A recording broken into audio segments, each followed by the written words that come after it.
opinar con libertad. Defenderla es nuestra responsabilidad. Seguimos presentando la revista informativa Democracia. 9:47. El señor economista Walter Spurrier Vaquerizo, muy preocupado por cómo se campea el gobierno en una tienda en donde no entra sino el que sabe la plena de lo que está ocurriendo en el ámbito económico dentro del régimen. Están de vacile en vacile.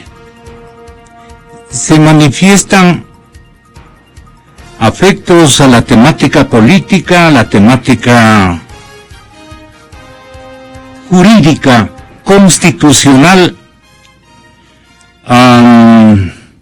y buscan bronca por donde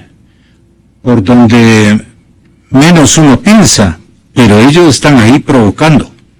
Me estoy refiriendo a las cúpulas, diversas cúpulas que maneja la Revolución Ciudadana, comenzando por el señor presidente de la República, que estuvo agresivísimo el día sábado anterior, contra todo el mundo, buscando bronca.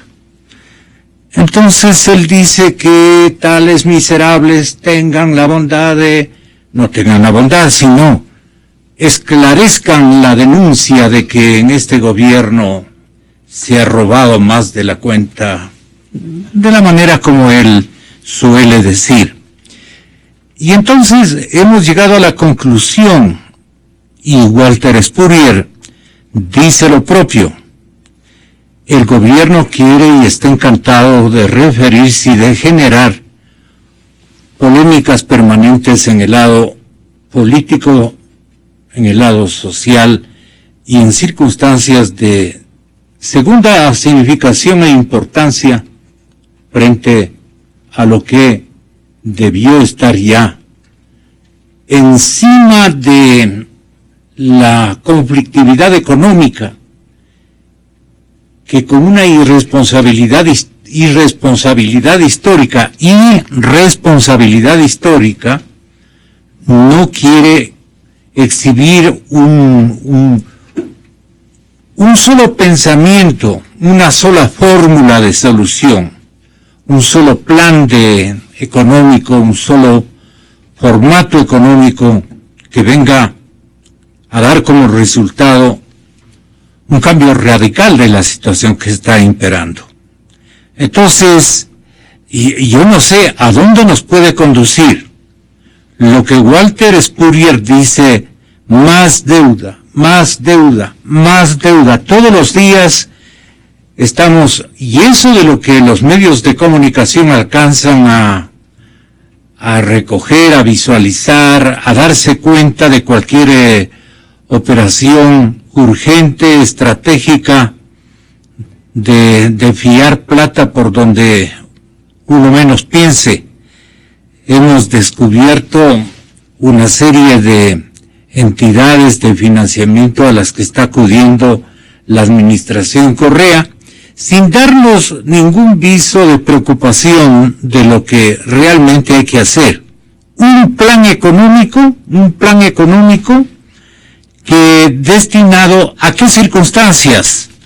Esto preguntamos, señoras y señores, en esta última parte de nuestro primer informativo de la presente semana, a los señores economistas don Pablo Dávalos y don Mauricio Dávalos, tocayos de apellido, pero no así de contenidos ideológicos, aunque en el fondo hay una sola preocupación, doctor Dávalos, hay una sola preocupación, economista Pablo Dávalos, hay una sola preocupación. ¿Qué es lo que vamos a hacer luego con tanta deuda? Un buen día, un saludo. Mauricio, y a todas las personas que nos escuchan. Creo que estamos de acuerdo en un plan económico de emergencia, pero creo que eso tiene que corresponder al momento de transición política que está viviendo el país. Creo que ese plan económico de emergencia debe tener varios puntos fundamentales. El primer punto de ese plan económico de emergencia y de transición tiene que ser estabilidad. O sea, cómo lograr la estabilidad a mediano y largo plazo para nuestra sociedad. El segundo tiene que ser un plan emergente de empleo. Estamos viviendo en circunstancias donde el desempleo está cambiando, si se quiere, se está provocando desde el sector público, sector privado, y justamente por la recesión que vive el país, mucho desempleo. Necesitamos un plan emergente de empleo. Un tercer plan emergente es institucionalidad. Necesitamos recuperar la institucionalidad. No podemos llevar adelante un programa de empleo, no podemos llevar adelante un programa de estabilidad si previamente no reconstruimos la institucionalidad. O sea, la economía se basa sobre las instituciones. Si usted cambia las reglas de juego continuamente, usted altera el conjunto de la economía. Entonces, esos tres ejes básicos deben constar en cualquier plan económico de emergencia, y la oposición política debería articularlos, creo yo, conjuntamente con otros detalles sobre cómo dar estabilidad. El gobierno, frente a la crisis de liquidez, ha optado por endeudar al país y ha optado por realizar maniobras que ponen en riesgo incluso la estabilidad monetaria. Fue usted la semana pasada, el gobierno realizó conjuntamente con el Código Orgánico Monetario, realizó un cambio en virtud del cual obligaba al Banco Central a comprar bonos del Ministerio de Finanzas como si el país tuviese política monetaria, utilizando las reservas internacionales de libre disponibilidad. Eso pone en riesgo la dolarización. Es decir, eso genera un ambiente de incertidumbre sobre la economía. Entonces, ese plan económico tiene que generar certezas, ese plan económico tiene que generar institucionalidad, ese plan económico tiene que generar confianza para que los ecuatorianos puedan generar empleo, para que los ecuatorianos puedan generar institucionalidad. Yo pienso que esas serían las directrices básicas, más allá de cualquier discrepancia que existe. Economista, lo que pasa es que el señor presidente dice que se ha logrado capear, dice, palabras de él, al parecer, las dificultades que ha tenido el bajo crecimiento económico, que ha capeado la dificultad económica del 2015, que ha salido francamente airoso. Dice que la cantaleta de este año, él imagina, va a ser el gasto público. El gasto público. Estamos hablando del gasto público. Pero el señor presidente, ¿usted escucha, por favor? La verdad es que lo que se ha hecho en el 2015 es extraordinario, lo reconocen instituciones como la CEPAL, la Corporación Andina de Fomento, el BID, todos nos felicitan, Fondo Monetario incluso, que no me interesa mucho la felicitación del Fondo Monetario, pero reconocen el gran manejo de la macroeconomía, y lo más duro está siendo superado. El precio del petróleo sigue bajando. Entonces yo creo que algún rato se revierte esa tendencia. Sin embargo, pues obviamente la situación es durísima. El primer semestre del 2015, compañero, por primera vez en historia, el balance petrolero fue negativo. ¿Qué significa eso? Que pagamos en vez de recibir ingresos por cuestiones petroleras. Que más fue lo que tuvimos que pagar por costo de producción, por importaciones y por preasignaciones a gobiernos locales. ¿Y por qué? Porque cuando baja el precio del petróleo también bajan los precios de los derivados, pero existe un desfase. Los precios de los derivados bajan más lentamente. Entonces empezamos a vender el petróleo muy barato, $40, y todavía tenemos que pagar precios de derivados bastante altos. Entonces el primer semestre fue más lo que pagamos por cuestiones petroleras que lo que recibimos. Eso no se había dado en la historia del país. Exa FM. Yo solo pienso que para el país la palabra presidencial constituye parte del problema y no de la solución. Porque para solucionar las cosas primero hay que reconocer los problemas. Si usted no reconoce los problemas, no puede solucionarlos. No se trata de negar la realidad, se trata de afrontar por cuestiones populistas. Porque el presidente está dentro del ciclo populista de la exactamente, es populismo puro y duro. Le está engañando al país. ¿Qué le podemos decir a las personas que en este momento no tienen empleo? Que si hay empleo, que no hay ningún problema. ¿Qué le podemos decir a los burócratas en este momento que están saliendo del sector público? ¿Qué les podemos decir a los contratistas que hasta ahora no cobran y cerraron empresas? ¿Qué les podemos decir a los informales? ¿Qué les podemos decir a los jubilados de la seguridad social? ¿Qué les podemos decir a los jóvenes que no pueden entrar a la universidad? Que no hay problema, que el país está muy bien, que la CEPAL nos está felicitando, que el Fondo Monetario nos está felicitando. Eso es reconocer la realidad. Lo primero que tenemos que hacer para solucionar los problemas es reconocer, y la realidad que nos está diciendo que hay recesión, que hay desempleo, que hay problemas de liquidez. Por eso el gobierno está golpeando las puertas. En este momento, vea usted, el Banco Central hizo comprar bonos con la Reserva Internacional y pone en riesgo la dolarización.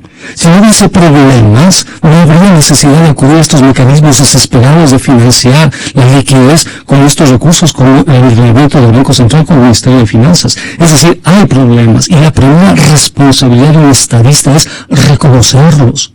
Es la única forma, una vez de reconocerlos, afrontarlos y resolverlos.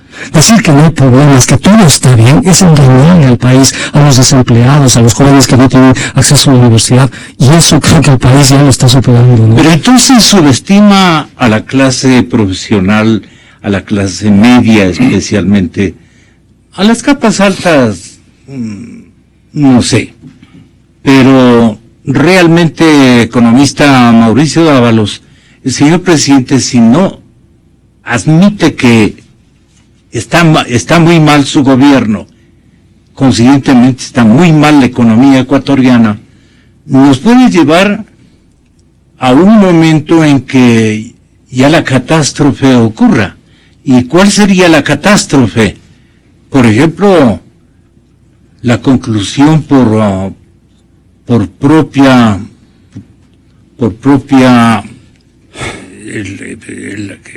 la desdolarización ocurre por los propios errores de quien estaba obligado a sustentarle y a mantenerla. Entonces, esa inercia es la que va a ser el acabose, digamos, de este gobierno.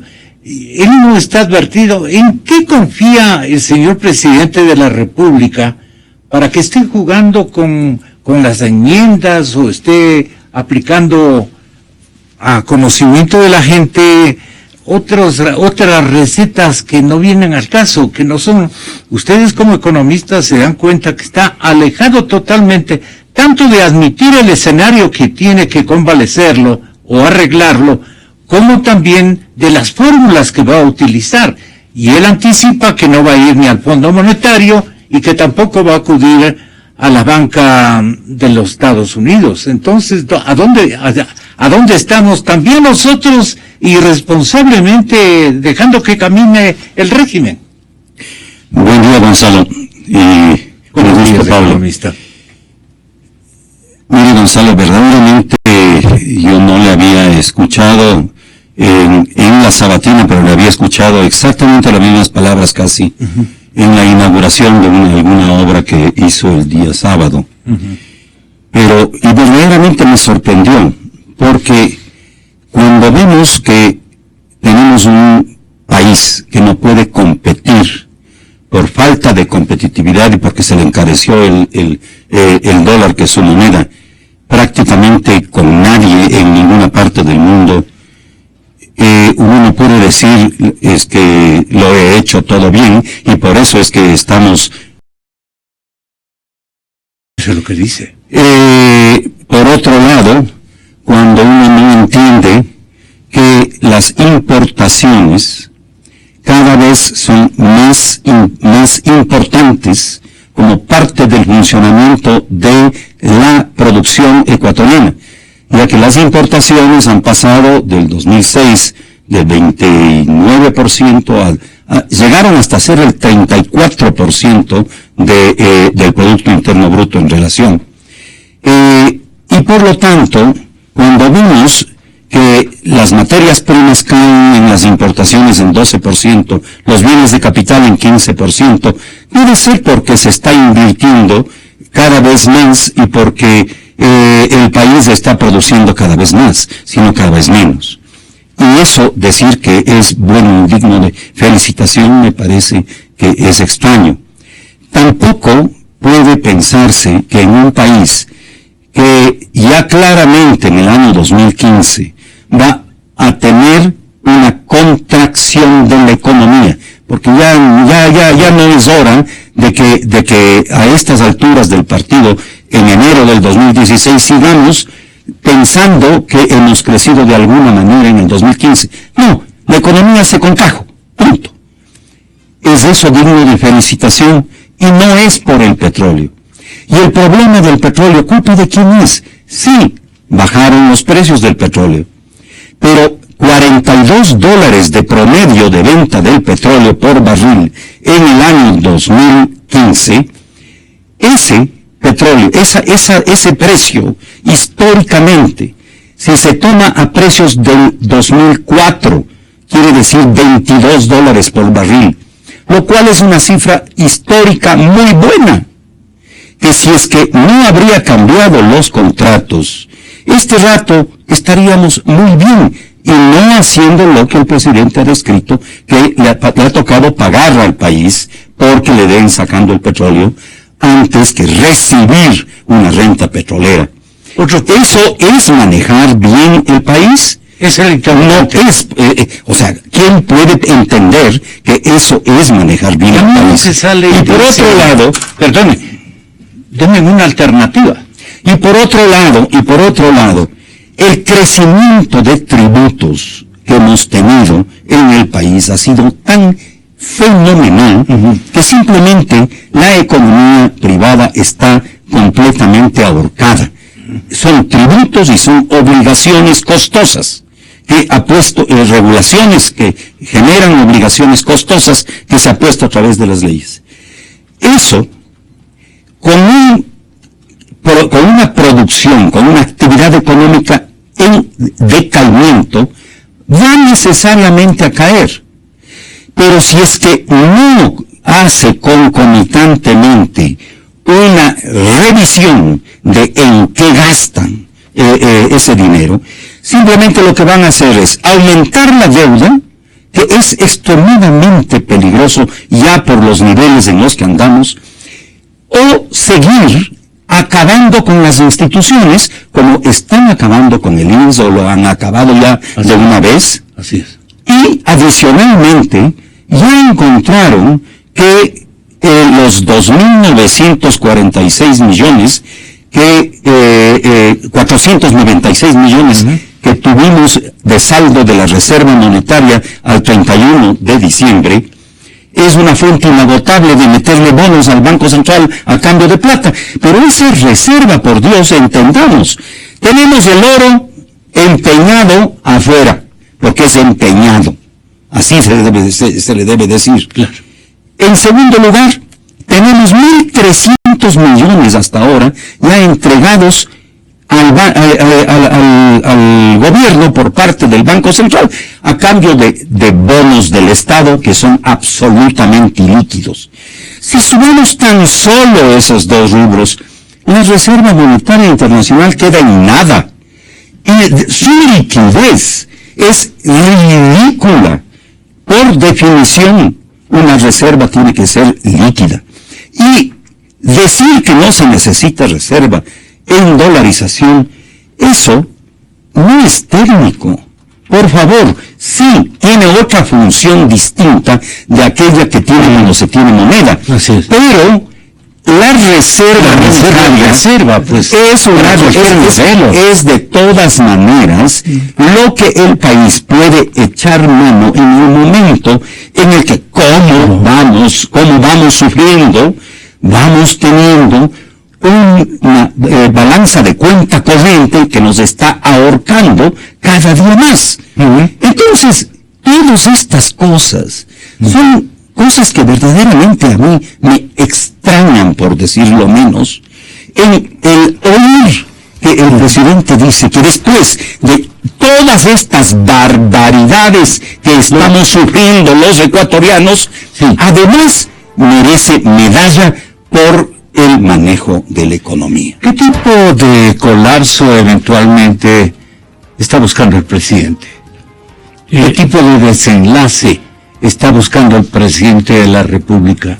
Gonzalo, lo que puede apreciarse por parte de la política económica es un alto grado de espontaneidad. Dávalos. Están respondiendo de acuerdo a las circunstancias sin considerar el largo plazo, están respondiendo de tal manera que puedan ir llenando los baches de la coyuntura, entonces uno puede apreciar eso. Están improvisando. Es una política económica que está improvisando. Ahora, el riesgo...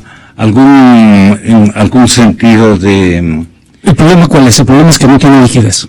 No tiene liquidez porque se acostumbraron a enormes niveles de liquidez producto de las exportaciones. Con esa liquidez financiaban el gasto público, financiaban importaciones y tenían ahí las reservas. En este momento sí quedamos sin liquidez, pero el ritmo de esto sigue siendo el mismo. Pero ahorita que ya se da perfecta cuenta y nos damos perfecta cuenta de lo que ocurre, ¿qué busca el señor presidente? ¿Por qué se queda en una inercia para lo que busca es salvar este año como sea, y que la crisis explote al próximo gobierno, para después regresar como el gran salvador de la patria, ¿no? Es decir, exacerbar las cosas, ponerlas en un punto de ebullición si se quiere, para que sea el próximo sistema político que tenga que resolver los problemas de ahora. Y claro, el próximo sistema político tiene que ajustar la economía, pues. Tiene que regresar otra vez a la ortodoxia. Más impuestos. Claro, y él va a regresar después diciendo, fíjese, en mi época no había ortodoxia, en mi época todo estaba bien, ahora regresa nuevamente a salvar el país, ¿no? Pienso que por ahí va, o sea, tratar de exacerbar las circunstancias de ahora para convertirse en el salvador del futuro, ¿no? Una especie de velasquismo del siglo XXI. Bien dicho. Muchísimas gracias, señores invitados, estimados amigos oyentes. Hasta mañana, Dios mediante.